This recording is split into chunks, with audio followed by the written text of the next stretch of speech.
word Kindred to me means love and unity. It's just not one word.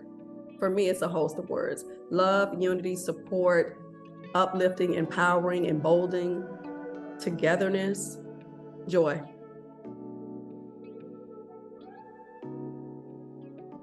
Hi, Quad Webb. Welcome to Kickback with Kindred. I wanted to get right into it. When the newest season of Married to Medicine began, your living situation looks quite different from what we've seen in the past. It does, to say the least, but I got to just say I'm blessed in all places and all walks of life and the journey of life that God has bestowed upon me, to say the least. I think all of them have been nice. Is this the nicest? Yeah. But yeah. Well, can you tell us how your life has changed raising your nephew and having him, I believe your infant cousin and your mom living with you? As of right now, we have Mason, my mom, my older brother, and yeah, so it's three of us and myself right now. There was another child earlier on, but some things transpired in a positive way, so I want to say that. And she's now with her father, but she still spends a great deal of time here with us. For me, I just enjoy family. I really do. It's kind of been like the pillar or the cornerstone of who I am, and this is just how I grew up. I would say all the time, and I've said this in a number of interviews, my father just raised me to be the person who would always be there for the family. I remember him telling me as early as like 5 or 6, if anything were to happen to me, then you're responsible for the family. And I have literally taken that on wholeheartedly.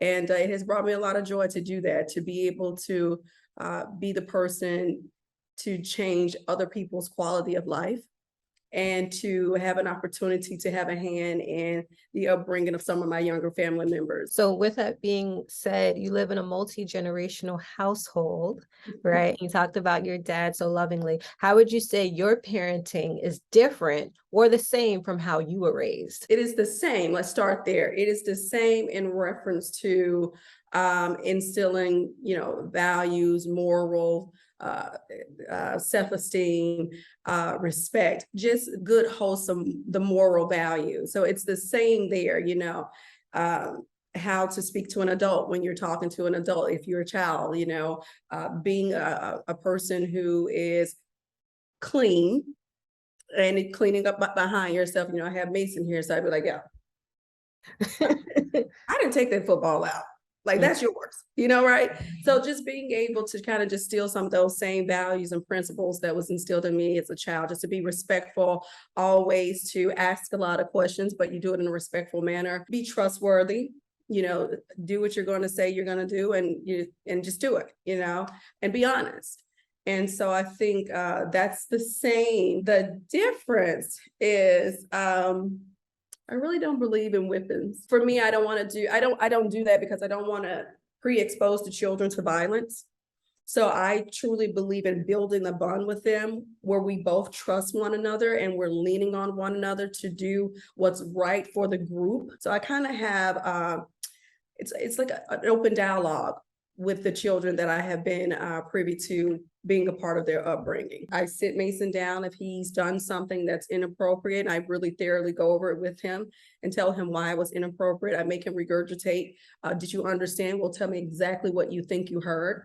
And that way, if there's some murkiness there and murky waters there, then I have an opportunity to go back and reiterate. So for me, it's just the dialogue through love. What have you learned about yourself as a caregiver? You know what I mean? Like, what came naturally to you, do you feel like, and what do you feel like has been your biggest learning curve? What's so interesting, because people say, sensitive people are, they kind of talk bad about sensitive people, but I actually embrace being sensitive, because for me, it makes me empathic. I can feel when someone is hurting. I can feel when you're not happy. I can feel when you need some help. I can feel when we need to, maybe I need to take a softer approach and come at any one of the children in a different manner where they feel comfortable with literally opening up to me. And I have older nieces too. So I don't want people to just think like it's a tribe of them. I got to get ready to fly to Oklahoma to visit my oldest, one of my youngest brothers oldest daughters, which is Mason's sister. She just recently got a full scholarship to college. So I need to go and check in, and say, hey, auntie's going to be here for about a week. What's up? Better get what you're going to get while you get it, basically. But I think just being able to have a sense of empathy. And I think through empathy, you have patience. You're not quick to react, or you're not quick to anger. You understand this is a small mind that I'm working with. This is a growing mind that I'm working with. And what I do to this young person today could possibly hurt or increase their value and happiness. It depends on the action today. And I don't want to do that. So I'm very, very mindful of how I speak to my nieces and my nephew. I'm very mindful of how I treat them. I treat them like they're my children, although I don't have any. I just treat them with love and respect. I think that's important. It is. It is. I want to lean into the scene in the kitchen with Mason and your mom, and you addressed Mason about him being focused. Grieving is such a deeply intimate process for someone, and we can only imagine what it's been like, for a child, right?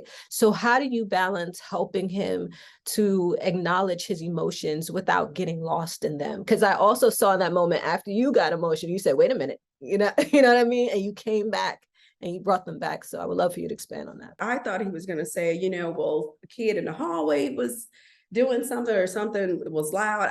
I was looking out the window. There was a bird that flew past. I had no idea what he was going to say. And actually that took me back a bit, because I'm like, wow, I wasn't ready for that, But part of parenting is not being ready, and you're literally learning on the go. You're learning as you both grow together. It is difficult, because I got to be honest with you, I have yet to grieve the passing of my brother. It makes it very tough, because I know that I am the strength and the rock of my family. And so they look to me often, even my body language could kind of be a trigger for them. And I don't want that. For me, it's just to be able to bring peace, a sense of understanding, stability, and support to my family. So sometimes I hold back. How do you take time to center yourself, or have you started that process, since you did say you hold back? Well, I may drive down the street. I may go and jump in a car or something and drive down the street and kind of, get my tears, for a minute. I pull myself back up. I may go and hide in the closet somewhere and kind of just release a little bit. But I just don't think that, with me being the strongest visual aid that my family sees, and knowing how fragile they are right now, for me, I just don't feel that it's really time for me to express my pain in front of them, until I continue to pour into them and get their strength where it needs to be. Then I think at that point, I will deal with my grief. Mm-hmm, mm-hmm. And I think that's a very poignant, selfless choice to make, because I think a lot of times, and now I'm just talking right now, like we often take on the strong Black woman. We put on that cape very quickly. You gotta put the armor on. You put the armor on, Yeah. And I feel like there's been kind of a movement of people, especially when it comes to just mothering and parenting and things like that, where it's like a generation of people who are saying it's okay to show your feelings a bit more, right? To know that I am human, and I'm sad just like you, but we're gonna get it together. Exactly. And as you saw in that scene, it wasn't like, I cried. You did. He cried, my mom cried, we cried, so it wasn't like I'm just sitting here sterile and I'm a person of no emotions and no feelings. That's not it. Right. I had that moment, but I have, through the last year, kind of have said, you know what? You need to be able to keep going. Mm-hmm. It's okay to have your moments, but you need to be able to keep going. There's a lot of work to do. There's a lot of people depending on. And it's for more than just the the monetary things that I can provide. It's deeper than that. So I have my moments, but I just try not to stay there. There will be a time where I'm just going to let it all out. I'm going to be more than happy to let it all out. I'm a person who is definitely a pro therapy, pro counselor, pro grief counselor, reading, meditating, whatever it is that you have to do to build your strength back up and kind of begin to heal. I'm just not ready to do that yet because I still have so many people that I often put before myself because I feel that I'm a little stronger. And with that said, do you have any more insight or advice to share with caregivers who step in? You know, because clearly, you know, you are, and you're doing the best that you can, and you're doing it quite well. Listen, it's a pleasure for me to do this for my family. It brings me great joy. Better than anything that I can own is to know that they're going to be fine because I'm present. So it makes me happy. And I know I'm tearing up, but I get so emotional because I'm very, very close to my family. I sometimes don't understand when people say, I don't talk to my sister and I don't talk to my brother. I'm like, what? Do you know how privileged you are to be able to have a sibling still present? You know, I don't think that there's anything that grand that could pull me away from a family member. It's just not. And I've been faced with, you know, some ups and downs with a few of my family members. And you know what? I say, you know, I know what happened last time, but that was last time. Let's keep going. This time for you can be different. I'm going to be here because it could be just that one time.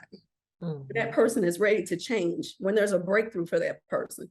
So who am I to deny them of that for mistakes they made out of maybe being ignorant and not realizing, right? So I think to answer your question, I would most certainly say patience. You know, Married to Medicine has been quite entertaining this season, and there's lots. It gets better.